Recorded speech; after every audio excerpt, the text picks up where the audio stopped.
All right, welcome in, everybody. We're diving deep today. Deep? Yeah, into a topic that I think is very relevant to pretty much everybody Mm-hmm. in the 21st century. I mean, let's be real. We're Yeah. talking about mental health and social media. Oh, yeah.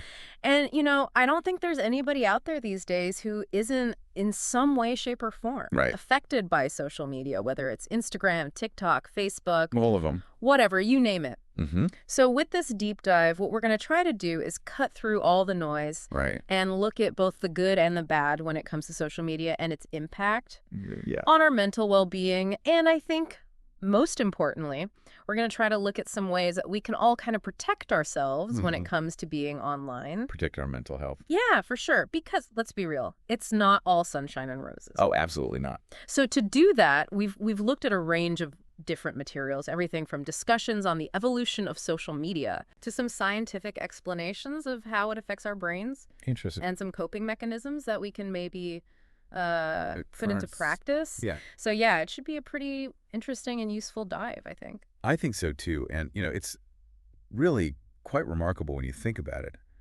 how quickly social media has become so ingrained in our lives. Yeah. It's not just a passing trend. It's completely transformed how we interact Yeah. and how we take in information. Right. So really getting to grips with, all the different ways that it can impact our well-being, Yeah. that's really an essential skill It is. in this day and age. For the 21st century, for sure. Exactly. So to start off, let's get a little bit of historical context because, it can feel like these platforms have always been around. It does, doesn't it? But in reality, it's been a relatively recent and just incredibly rapid rise. It really has. We think back to the early days, it was pretty much basic online forums. Right. And then all of a sudden, these incredibly sophisticated and very engaging platforms started to appear. Yeah. And I think, for many people, 2004, the launch of Facebook, that feels like a real turning point. It does. Kind of like a spark that ignited. That was the start of something big. Yeah. Yeah. The No, whole thing. For sure. And since then, of course, the floodgates have opened. Oh, yeah. We've seen this explosion of So platforms, many different platforms. each one with its own little flavor, you could say. Yeah. Twitter, Instagram, Snapchat, and, of course, the big one right now, TikTok, TikTok. Exactly. the 800-pound gorilla, so to speak. So it's not just about the number of platforms, though, is it? No, it's not. It's the sheer number of users. That's right. We're talking about over 4.7 billion people worldwide. That's a lot of people. That's a lot of people. That's more than half the planet. Yeah, it's mind-boggling. It really is. And, think about how much time people are spending on these platforms. It's over 2 hours a day on average. Yeah. That really adds up, It does, and I think that's why it's so important to really understand this landscape, this digital world. Absolutely. So that brings us to kind of like the central question here. Okay. With all that time and attention being devoted to these platforms, what is the actual impact on your mental state? Mm-hmm. Are you feeling more connected to the people that matter the most? Okay. Or are there times when you're feeling a little bit isolated, Yeah. despite all of those interactions that you're having online? Very interesting question. Yeah, so it's not just about the quantity No, it's of the connections. It's the quality. It's about the quality. Yeah. Are they actually meaningful? Exactly. Are they fulfilling those needs that we all have for human connection? Right there. Or are they kind of leaving us feeling a little bit empty? Mm-hmm. So it's not all doom and gloom, though. No, definitely not. We have to acknowledge that social media can also be a force for good. When it comes to connecting with people, especially when you think back to things like, Like the pandemic. the COVID-19 pandemic, Yeah. when so many people were forced into isolation, Right. these platforms were a lifeline for a lot of people. They were. They allowed people to maintain those social connections when they couldn't physically be together. Exactly. It really highlighted that essential human need for connection Yeah. and how social media can actually help to meet that need in certain situations, at least. For sure. And it goes beyond just keeping in touch with existing relationships. It does. Social media has this amazing ability to help people form new communities. Right. Communities based on shared interests or experiences. It could be anything, like Right. a very niche hobby. Like collecting stamps. Exactly. Mhm. Or, a deep passion for a particular topic, or even shared experiences like Focus. health Sure. issues or life circumstances. And I think this is particularly helpful for people who are dealing with mental health challenges. Absolutely. I mean, the rise of online support groups Yes, has been huge. it has. You know, it's given people a place where they can connect with others who truly understand what they're going through Right. without judgment. Yeah. You know, they can share their experiences, find support. Mm. That feeling of shared understanding, that can be so powerful. It can. You know, it can really help to combat feelings of isolation. It can, and then we also see how social media has become this really incredible tool for raising awareness about mental health Yeah. and trying to break down the stigma. It's done a lot of good in that area. It has. Yeah. You think about all the campaigns and initiatives that you see Oh, yeah, all over the place. on places like Instagram and Twitter Hmm? that are really trying to encourage people to open up about their struggles To seek help. and to seek help, Yeah. which is really important. It is. And you know what's great about social media is how quickly information can spread, Right. and it can mobilize people. Mm-hmm. You know, when you have a well-designed campaign that's based on evidence, Yeah. it can reach so many people Yeah. and really shift public perception. Yeah, it can change the conversation. Exactly. It Absolutely. can encourage people to reach out for help, Right. which is so important. Okay, so we've talked about some of the positive aspects of social media, Hmm. but now we kind of have to flip the script Okay. and look at the darker The side. downsides. Yeah, Yeah. because while it can be a source of connection, excessive use or even just problematic use of social media Right. has been linked to some negative outcomes. Yeah, Things you know- like Anxiety. anxiety, depression, and feelings of loneliness. Loneliness. It's like a double-edged sword. It is. Yeah. You know? Yeah, it's like it offers connection, but then Potential for But connection. at the same time, the way we use it, The design of it, the design of it, the way we interact with it. yeah, it can all contribute to these negative feelings. Exactly. It's a complex relationship It is. It's very complex. between the technology and our own psychology. So one of the biggest issues that we see Yeah. that people talk about a lot is the phenomenon of social comparison. Oh, yeah. Right? When you're scrolling through your feed, you're constantly bombarded with With these picture-perfect lives. the perfect vacation, the perfect relationship, Perfect job. the amazing job. It's like everybody's putting their best foot forward. Oh, it's the highlight reel, you know? It is the highlight reel. Nobody's posting the bad stuff. Yeah, nobody's posting about The arguments. Like their messy kitchen. right, They're exactly. just seeing the good stuff. And it can really make you feel like your own life doesn't measure up. Absolutely. Psychologists call it upward social comparison. Oh, We tend to compare ourselves to people we think are doing better than us, right. which can lead to all sorts of negative feelings. Yeah. You know, Inadequacy, inadequacy, envy, envy. And dissatisfaction. it can really be a drag on your self-esteem It really can. if you're constantly comparing yourself to these To these unrealistic standards. unrealistic standards Yeah. that are being presented online. Yeah. And it's not just about, achievements and material things. Uh-huh. It's about experiences. Right. It's like you feel like you're not having as much fun as Okay. everybody else. Is everybody else on your feed? Right. Yeah. And then there's cyberbullying Oh, yeah. and online harassment. That's a serious. That has become a really serious problem. It's Yeah. not just kids being mean to each other anymore. No, it's so much more than that. It can be really severe Yeah. and sustained abuse that can have a truly devastating Oh, absolutely. impact on a person. It can really damage someone's sense of self-worth. Yeah. Lead to anxiety. Depression. Yeah. Yeah. It's affecting kids Kids, and adults. adults. Yeah. I think the anonymity of the internet Mhm. there's a big role in that. Mhm. People feel like that they can get away with more Yeah. when they're hiding behind a screen. There's less accountability. Exactly. Yeah, for sure. And it can be really hard to escape. Yes. Online harassment can follow you everywhere. Everywhere. Yeah. And then there's the pressure to create this Oh, the perfect online persona. perfect persona, Yeah. you know? It's like you have to present this flawless version of yourself. It's exhausting. Oh, it's exhausting. It's like you're constantly performing. Yeah, you're always on stage. And I think ultimately it can be really damaging It can. to your self-worth. Yeah. Because it's just not authentic. Right. It's not real. Not the real you. It's not the real you. It's just this It's a curated facade. facade. Yeah. And it can really create a disconnect Right. between who you are online Yeah. and who you are in real life. And then you have that ever-present FOMO. The fear of missing out. Fear of missing out. That FOMO. Yeah. Yeah. You see everyone else having all these amazing experiences, Yeah. going to all these cool events, Yeah.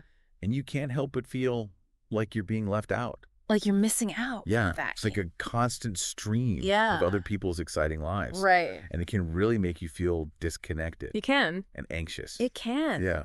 So let's get into a little bit of the science here. Okay. Because I think understanding why social media has this hold on us Mm-hmm. can help us to kind of break free from it a little bit, Absolutely. you know? Yeah. So it all comes down to our brain's reward system. Okay. You know, when we get a like on a post, a positive comment, The notifications. a notification, ding, ding. You know, our brain releases dopamine, Oh, yeah.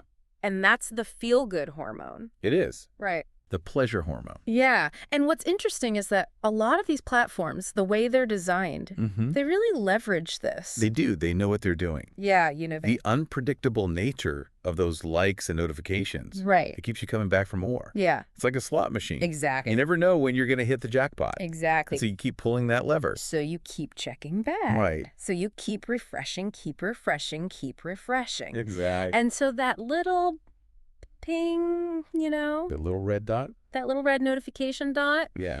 it triggers this feel-good response. It does. And so we want more of it. We're wired for it. We're wired for it. Yeah. But the problem is, over time, our brains start to crave that dopamine hit, Right. and it creates this need This constant need for validation. for validation and approval Yeah. from these online interactions.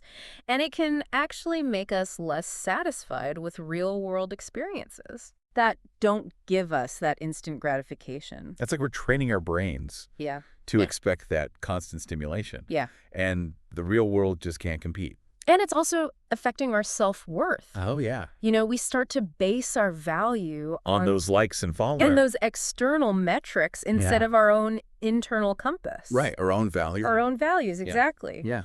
And then we can't forget the physical effects of all that screen time. Oh, yeah. That's a big one. You know, the research is very clear on this. It is. Spending too much time looking at screens, Especially before bed. especially before bed, Yeah. can mess with our sleep. It disrupts your sleep patterns. Yeah, it disrupts our sleep patterns. Yeah. And that leads to all sorts of problems. Fatigue, difficulty concentrated, Yeah. Can't focus. anxiety. Anxiety, all of that. So Yeah. it's that blue light.